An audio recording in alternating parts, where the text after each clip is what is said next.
Parenthood can come in different flavors. It's customized to suit your needs when you have your own, or you adopt, or host, or foster. In other words, parenthood is unique for biological parents, adopted parents, foster parents, host parents, and so on and so forth. But the one thing they all depend on is the parent and child relationship. One such lovely story is of our guest today. It's such a pleasure introducing a wonderful mama whose life was touched by love. She's an experienced speech-language pathologist who is skilled in parent education, sensory integration, speech and language delays, as well as working with children with a variety of medical needs. Today, we are talking to Moser, who is a Wayland resident, and we will be co-passengers on her unique journey and story on hosting a kid, a beautiful kid. Welcome to our podcast, Lee. Thank you so much for coming and talking to us on Women of Wayland podcast. I'm very excited to be here. How long have you been in Wayland? We have been in Wayland almost 8 years. My husband and I both grew up in Connecticut, and coincidentally, we met each other out in California. I moved there after graduate school for my first job. And my husband works for Intel. We ended up moving to Oregon, and we lived there 10 years. When my boys were entering 2nd and 4th grade, we moved to Wayland. So we've been here, it'll be 8 years this summer. My mother-in-law was sick with cancer, and we tried to get as close as we could to her in Connecticut. Right. And Intel has a site in Hudson. So we just went from there. I did a ton of online research, and schools were very important to us. Community was very important to us. A small New England town. My husband and I had both, like I said, grown up in Connecticut, so we're used to New England towns. And I came to visit, and I fell in love. The stone walls, the old library, men playing softball on the softball fields. It's just such a sweet, it's a sweet town. It just had such a good, welcoming vibe. Everyone I met was very kind on the phone and in person. And we looked at other towns, and we just kept coming back to Wayland. That's wonderful. Tell us about your family. I just heard about you growing up in Connecticut, and your husband too, right? And so tell us about your boys. I have, my oldest is Gavin. He's 17. He's a junior at Wayland High School. He plays a lot of sports. He keeps us on our toes. He cracks me up. I don't think anyone makes me laugh as much as he does. And then I have Jacob, who is 15, who's a freshman at the high school. And he is involved in a lot of activities, 3 sports as well, loves being with his friends. He's a very curious person. He's really open to new opportunities. So the two of them keep me busy, but they're also finding their own way as they're teenagers. Yeah, they've reached that place, right? And you feel, oh my God, I have a toddler. I wish I could fast forward it. And then I'm like, no, I want to enjoy every single thing. Yeah, I know. That also brings us to the newest member of your family. Tell us about him, and how did you meet him? What was it about? So Anton does not live with us, but he's definitely my 3rd son. Yeah, I know. It's okay. He lives in an orphanage in Ukraine, and I send him packages, and I have some teenagers that I know in his orphanage that we connect through FaceTime. So I talked to him last week for literally a minute. That was all the time we were allowed. I talked to him about 3 weeks ago for 20 minutes. He's just an incredible little boy that we hosted. He's kind, he's resilient, he's challenging, he's funny, he's so dynamic. Just such a great little boy. You're such an amazing mama. You've got us, and you're informing other moms to know about this. You're an incredible mom. So tell us more about this program that you got him in through. So I hosted through a program called Host Ukraine, and it's an organization that helps place orphans from Ukraine in families for 11 weeks over the summer and about 4 weeks over the winter. Right. And so it's truly a hosting program. But interestingly enough, about 75 to 80% of the children that are hosted go on to be adopted. So they are not an adoption agency, but they will give you information if you want to contact some adoption agencies. So the real premise behind it is these children have not had parents and don't have parents, or that are able to take care of them. So they're in the orphanage. And the premise of the program is just so these children can come here and enjoy the safety, love of a family, acceptance. Yeah, how incredible is that for someone who's not seen a family? Right. And it's incredible. Like, I cannot even imagine if I can put myself in his shoes. And, as much as I will be ecstatic to find a family like that, it's for a short period of time, right? Right. And, some families go on to host again. Some families, like I said, go on to adopt. But I thought that was amazing. Like, he basically gets off a plane. My older son had a baseball commitment, but my younger son, Jacob, my husband, Bob, and I were there. He gets off a plane. We kneel down and start talking to him. He gets in the car, and now we're his family for the next 11 weeks. Yeah. And just how brave it is for him to do that. He had some English. Luckily, a lot of the younger kids don't have a lot of English. He did speak and understand some English, and that grew over the summer. He was speaking in full sentences when he left. But I think of the bravery of and the ability to do that, and how open and willing he was to accept you. And I just wanted to understand this. If the same child is being hosted by the same family again, is it a possibility, or does he go to different families? And how does that work out? Like, the attachment is so pure, so deep. How are people dealing with this? So if we had continued to host him, he could have come with us in the winter and then ongoing in the summer. Our family was not able to continue to host him, but which is understandable, right?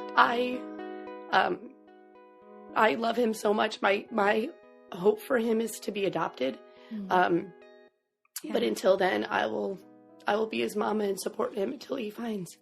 You said 75% of the kids are adopted? Yes, so he is available for hosting for this summer, as our 34 more families are needed to host children this season. There's some sibling groups, some single girls, single boys, and Anton is one of them. So Lee, were there other families in Wayland or in the neighboring towns who wanted to host just like you after knowing about this program from you? Have they? Not that I know of, but I did receive a lot of private messages. I posted, and we are allowed to post on Facebook about the program, and I kind of did a weekly update, sort of for me to look back on, but also to share our journey. Right, I know.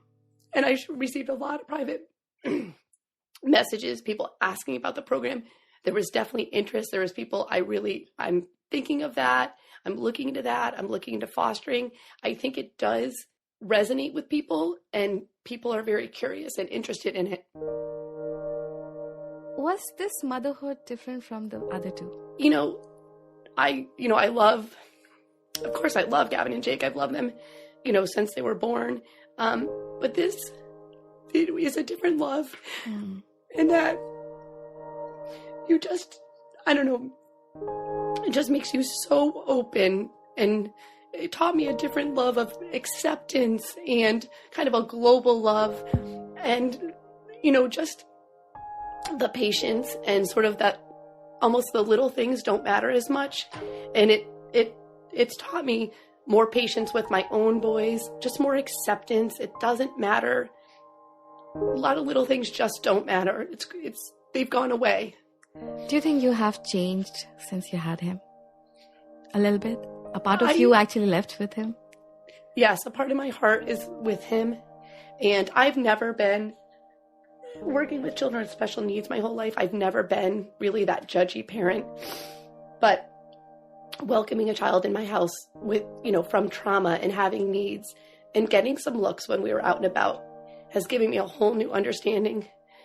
And just realizing that you never know what that child is going through, what that parent is going through. It's just giving me, even more of an acceptance of that. And, when we were together 10 days, we were still figuring each other out. Of course, there's going to be issues and, Yeah. there's going to be, a language barrier and trying to work through all that. But, how they say 80% of communication is nonverbal. It truly is. We were able to connect and get our messages across, and Google Translate helps a lot too. Helps a lot. So this brings us to our next question, Lee. Did your profession help Anton with his transition into the family? Did it ease the transition? Immensely. I've worked with children that are being fostered. I've worked with children who are going, through the process of adoption. I've worked with children that are adopted. I've worked with children with special needs, behavioral issues, children from trauma. I've worked with great people with psych backgrounds. I've worked with social workers. So I had a lot of tools in my pocket already. Host Ukraine does a wonderful job. They have 2 books that you are required to read and a 3rd that's optional. They have videos posted on working with children from trauma, how to meet children's needs, how to connect with them. And they also have family coaches, which I've become a family coach with Host Ukraine. So you always have someone you can call if there's an issue. How wonderful is that? If you can reach out to families who've done this, you would know what to, avoid and what to do. Oh, yeah, that's a support system. You need that. That's wonderful. Absolutely. And they had a Facebook group, a closed Facebook group. So it's things as simple as, what foods do a lot of children from Ukraine like? Some difference in expectations and cultural differences that are talked about that helped immensely. Or if you're having a really tough night or a really tough time, calling your family coach or posting and realizing that, we do have this community of families out there, Right. 120 of us, I think, hosted over the summer. Wow. So, someone's going through something similar, and it's a very supportive community. So what were the hurdles that you faced when you applied for this program? Or, any logistic hurdles or paper documental hurdles that you thought? And how did you hear about this program, first of all? Okay, so I'll tell you first of all how I heard about it. My closest friend from high school, we talk on the phone a minimum of once a day. And she lives in Maine, and there's a little contingency of families that host in Maine, a nice little group. Her friend hosted in the summer of 2017. So my friend learned a lot about the program, did a ton of research. She's very research heavy, and she really doesn't make decisions on a whim, where I'm much more emotionally based. But we talked about the program. She was so interested. So my friend hosted 2 boys in the the winter of 2017, my friend Tracy. And so I had talked to her extensively before she hosted, during her hosting, and then after she hosted. And those 2 boys have gone on, they're being adopted by another family. How wonderful. So last summer, she was looking to host again, and she hosted an 11-year-old boy. She posted something on Facebook. Now, I talked to her for hours and hours about this, but she hosted a post about more host families needed. And I have always had a heart to adopt or foster. So I went on the website, I requested a password and looked at the children, and I just saw Anton's face. Oh. And right away, someone from Host Ukraine called. We were in contact, and within 2 days, we had set up to host him for This summer. must be the easiest process I've heard ever. So would you say that this is like a easy option for people who are not looking to adopt, but just, having them host and see how they do, then think about it? Yeah, and I think a lot of families that intend to just host end up adopting. I think you kind of go into it open-minded. I mean, these children come from hard places. Like I said, we do have the training. There's nothing wrong with just hosting. At all. Sometimes I feel as if I let Anton down, but I do feel like we had a wonderful experience with him, and,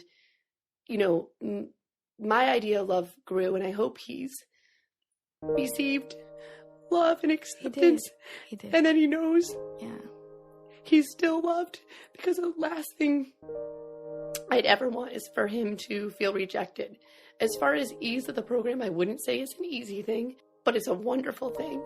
Getting documents in place and everything is not that difficult. Host Ukraine makes it very easy, a very clear process. They help you along the way if there's any questions. I see.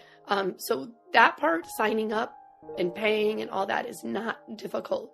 I think the biggest, when you asked about hurdles, the biggest hurdle is determining if you're ready and willing to do that, because their hearts are on the line and you want to treat them with as much love as possible, as much cushioning as possible. I know. Yeah. And when you know that they've gone through such hardships, and, they are in an orphanage. They have not seen a family. They've not known these amazing things that happens in, like, we pay for camps and, for outdoorsy activity for our kids. We have to plan their summer.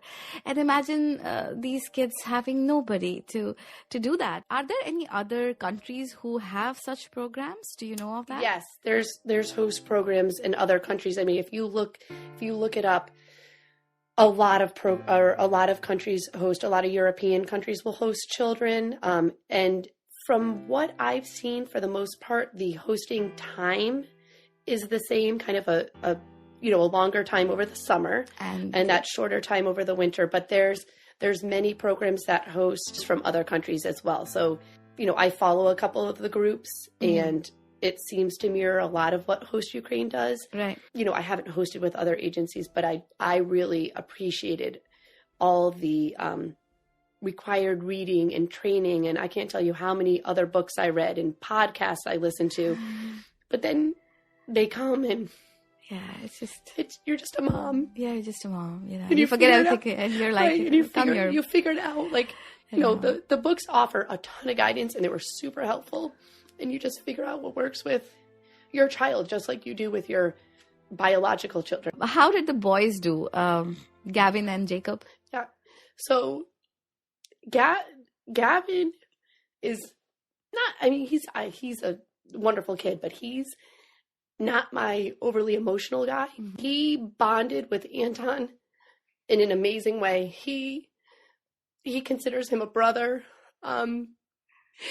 He just had a lot of patience and kindness and understanding, and just, like, almost sensed when I might need a break. Mm-hmm. Let's go for a bike ride, Anton. Let's go shoot hoops. Let's read a book. Let's cuddle up and watch a movie. All those things that I did with Anton too, but he just was very open to hosting him, very open to having him here. Jacob, my other son, was great with him too. Very understanding. But I think was also like, how is this going to impact my summer? Am I still going to be able to do what I wanted? Right. And I had already signed the kids up for their activities. And they still had I believe they still had a great summer. But, it's different having a 7-year-old around. Yeah. I was focused on him a lot, just by the nature that, he needed extra supports just from his background, but also he's 7. So he's going to need a little bit more attention. Yeah. Yes. And, but I do think both my boys were very, very understanding, very kind to him. And my older son, they just, not to take away from his relationship with Jacob, when he talks to us, he always wants to talk to Jake. When Anton and I FaceTime, he loves Jacob, but he and Gavin, they just, the week or two before he was leaving, he was going to me a lot, but he was hanging on to Gavin. And we sort of ended our time with a trip to California and Oregon. And I wasn't sure how he was going to do on the plane. I wasn't sure how he's going to do, because around a lot of people can be a little overwhelming. Yeah. He was wonderful. We were all 4 of us were there with him in the house. It was the 5 of us renting our house. And he was so doted on and so happy. And it was just it was a sad time because I knew he was leaving, but such a wonderful time. Is this not like a way to know your own children better, when how they are and how they behave with someone coming absolutely with, different language, different country? That's when you're so proud of them, right? That you've instilled all the good values in them, and it must be such a proud moment for you to see such bonding happening, and, I was very proud of them. And we've always volunteered and talked about giving back. And this really was 11 weeks of sort of, a reverse mission trip, as you might say. Like it really was. And they rose to the occasion, and this was really my passion. Mm-hmm. So I I sort of cultivated this, got all the information. You planted the seed. Right. And so they really were. My husband was very sweet with Anton too. He worked a lot more. So Anton and I took off the summer eventually, or essentially, sorry. I worked about 3 hours a week. So Anton and I were together a lot. But my husband had fun games with him and would read to him. And they had, he had a special relationship, as we all do. Every member of each family, you connect at different levels. And he certainly had a special relationship with all of us. And we have 2 dogs, and he was an animal lover. He loved our dogs. I swear that's, therapeutic and just they were so calming for him. I'm so sure it was such a sweet bond. Lee, what has this meant to you personally? Has it changed you somehow? What has it meant to you? I just go back to the greater message of love. We all just want to be loved, accepted, and feel safe. And I just hope that, I know we provided that for Anton. I hope that stays with him. And just that, that's really what it's about. There's a lot of other things in life, but I think that gets down to the basics. And it really just brought our family back to the basics. And I think it's changed all of us. You never know what life's going to bring. Right. All right. To end this conversation on a fun note, tell us one fun fact about Wayland that you know and most of them don't. So I don't really have a fun fact, but I have an amazing fact about Wayland. They were so helpful in this journey. I put on Wayland's mom group and Wayland bulletin board, looking for clothes and toys for a child I'm hosting from Ukraine. And he had a full toy room and clothes overflowing before he came. God. And I was able to keep some things that were bigger, and I've sent them back throughout the year.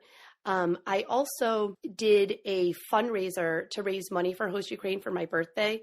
And people I didn't even know in the community, but knew me through reaching out. And then I sort of became friends with them on Facebook. Were donating. I just so warm.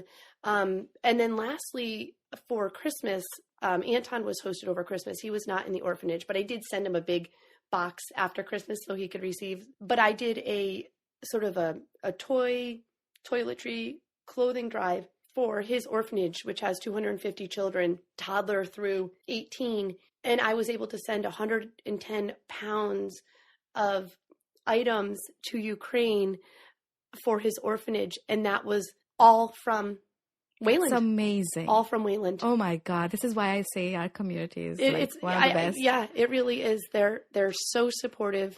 And I see it all the time for other people. Someone's looking for something. Really? People are, I know. I mean, it's not just with Anton. Obviously, that's how I felt it the most. But I think we're a really supportive community. We're out to help each other. Absolutely. Who needs what? What recommendation can we give? I'm always just so, amazed with how busy a lot of us are. We all are. And how giving of time and support and energy and love. I feel like 8 years ago, or 8.5 years ago when I was researching online that, I'm sure we would have been happy in a lot of towns. I'm not saying that, but Wayland has definitely been a great fit for our family. And I'm inspired by a lot of the people that live here as well. Just so welcoming, kind, supportive, all that you would want in a community. Right. We are so glad to have you here talk about your hosting experience, Lee. I understand that there are other channels to know about this, but talking directly to a host parent throws a lot of light, a lot of insight on the process. And I also hope that I did not make you too emotional. I'm thankful to talk about him. I do get emotional. I mean, I know it's just the love, right? It's just the love. And, it's just he's always on my mind. I know, Mama. And I'm sure that you'll be connected with Anton and many other kids in future. And there are so many women who are listening to this podcast. I hope you have gathered all the information. You can go on the site, check out Host Ukraine and other such programs. I'm sure there are countries willing to do this and are already doing it. And go from there. Check if you can, pay forward. And actually, it's not just paying forward as much as it is receiving too. I know, absolutely. All right, listeners. So this was Lee Moser talking about hosting kids from Ukraine, and we come to an end. I'm hoping that you had a good time listening to this episode. Please do not forget to rate and review this podcast. Also, I'm hoping that I get a lot of feedbacks and comments wrapped around kind words, because we're just starting and we're hoping to get more and more interesting stories on board. Stay tuned. This is your host Yamini, and we will see you in the next episode. Thank you so much for listening.